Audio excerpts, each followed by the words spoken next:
First, though, a conversation that I had with Bill Bodner. He's special agent in charge of the LA division of the Drug Enforcement Agency. I began by asking him when fentanyl first started showing up on his radar. It was 2015, 2016. Now, fentanyl was here before that.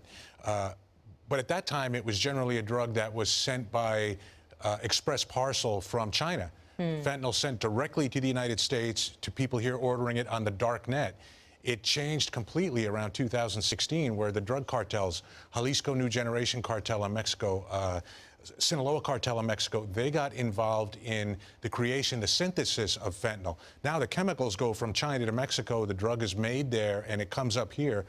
And they've just been flooding the United States with it for the past, 7 years now. It's really when it started to increase around 2016. So small, so lethal, no scent to it. It seems to me a different kind of drug. How does combating this drug compare with other battles you and your fellow agents have fought in the past? It's much more difficult just because there's no room for error. Fentanyl kills. That's the bottom line. And there's a different type of danger today. It used to be we could kind of easily identify the people who were at risk to a drug-caused death. And a lot of times, unfortunately, they were people suffering from substance use disorder. We need to do a better job of getting those people in treatment, getting them help, getting them through treatment. That's still an issue today. But what's new today is experimental drug users dying, people trying drugs, some for the first time dying. It's people who I would classify as recreational drug users, people who use cocaine maybe once a month, twice a month to, quote, party. Those people are also at risk because fentanyl is mixed with other drugs now, and it's appearing all over in the supply chain. Yeah, and explain for us once again, because I think, for folks who don't necessarily use drugs, you would think the basic business model is you're a drug maker, a drug dealer. You want your customers alive or else you can't make money. So why would you add something that at such a small dose could potentially kill off your customers? So in the case of powder, fentanyl is sometimes added to cocaine. So why would that be? Intuitively, you'd think you have a stimulant and you have an opiate, which is more or less a depressant, a suppressant of the nervous system. Why would you combine those two things? It's called a speedball, and it's a drug cocktail that's been around for probably 80 years in this country. The idea is, the perception of drug users is that the positive effects of one drug will offset the negative effects of the other, and you'll have this perfect combination to give a pure euphoric high.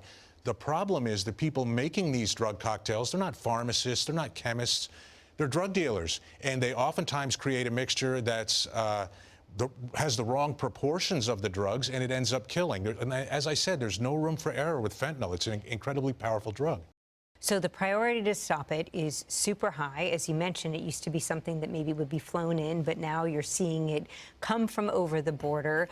I'm sure you cannot reveal all your secret strategies, but can you tell us just kind of in general, what is the DEA doing to try and stop it, especially, here, Southern California is such a major hub? So I can absolutely talk about our strategy, and here's what it is. We're attacking the problem where it's causing the most harm. And that's, to me, a common sense approach. The first thing is huge amounts of fentanyl, and I'm talking several 100,000 fake pills, 1 million fake pills. Who's bringing them across the border? We're attacking the problem at the wholesale level. The Sinaloa Cartel, the Jalisco New Generation Cartel, targeting the people that are working at that high level in the drug supply chain, bringing the drugs into our community. LA is unfortunately a transshipment center for the whole United States because of our airports, our freeways, our bus systems, train systems. Once the drugs get here, they can go all over the United States. So we have to really keep the pressure up here and cut off those wholesalers when they're bringing the drugs in. That's priority number one. Number two is, where are the drugs actually killing people? We have an overdose justice task force here in LA, working with the Sheriff's Department, working with LAPD and all the local police departments in the area. And we go after people who sell drugs that have killed people.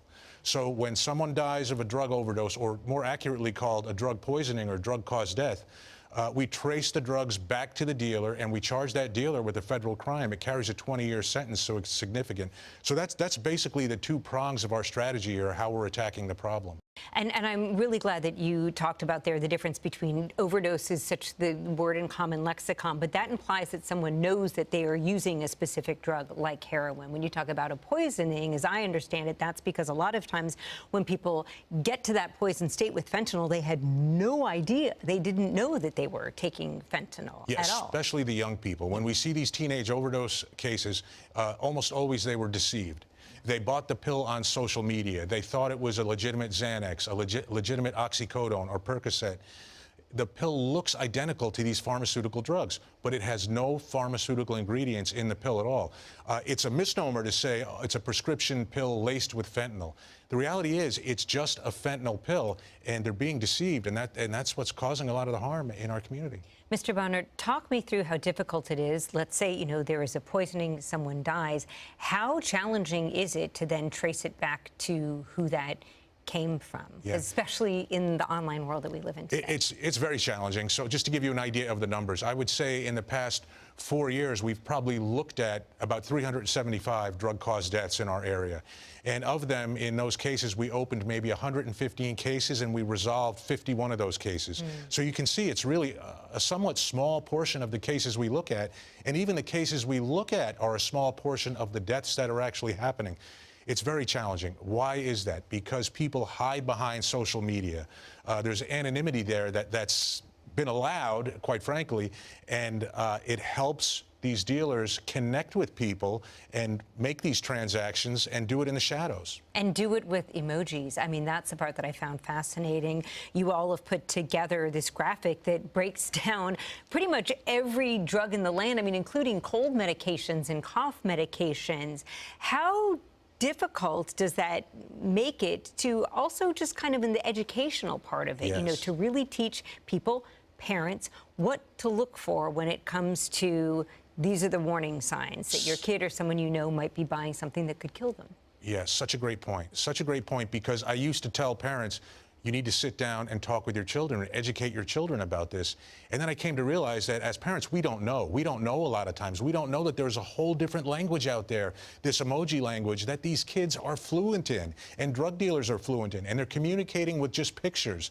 And if we were to look at it, and if you saw a picture of a train with an electrical plug next to it, I would have, if not in this line of work, no idea what that means. But that is a code for someone looking for a source for a particular type of prescription drug. So we really have to take advantage of the resources that are out there, educate ourselves, and then pass the knowledge on to our children. And in terms of getting to the children and getting to anyone who might wind up becoming a victim of one of these drug poisonings, there is this One Pill Can Kill campaign. I mean, it's a great phrase because it kind of says it all. Right. How effective do you think that is? Do you feel like the message is getting through, especially to young people, that you really got to be careful about what you take these days because it could kill you? I hope the message is getting through. Sometimes I feel very good about it, and then we see an incident like Bernstein High School in LA several months ago, or really there's a case every week, unfortunately, and that sets me back, and I say, man, we have to do more on the education front. Here's what the premise of One Pill Can Kill is. It's our feeling that if we empower young people with information, they can make better decisions. We can't just go to a teenager and say, make the right choice, without giving them the information. What is fentanyl? What does it do to the body? Why is it dangerous? And then most importantly, where is it appearing in the illicit drug supply chain? What pills is it in?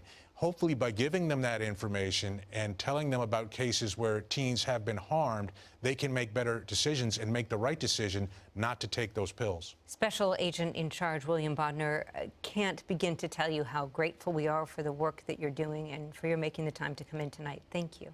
Thank you.